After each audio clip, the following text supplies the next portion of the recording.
जय भीम. आज रविवार. आज आमच्याकडं भंतीजींनी जे आगमन केलेलं आहे म्हणजे चारिका या निमित्ताने, त्याबद्दल आम्हाला सहर्ष म्हणजे खूप आनंद होत आहे. आणि त्यामुळं आमच्या सोसायटीतले सगळेजण एकत्रित आले आणि दरवर्षी असंच येतात, आणखीन यावं, कारण आम्हाला त्यांच्या आशीर्वादाची गरज आहे.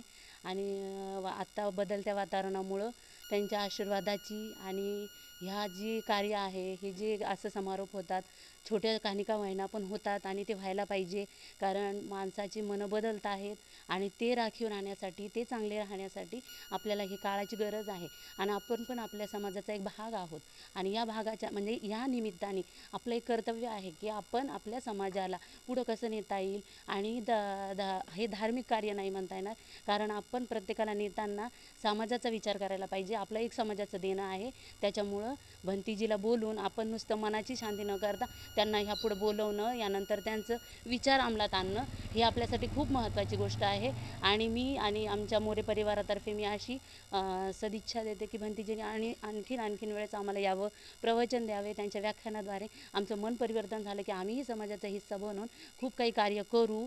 आणि त्यांनी आम्हाला असंच सदिच्छा मार्गदर्शन करत राहावं. त्याबद्दल धन्यवाद आले त्याबद्दल. आणि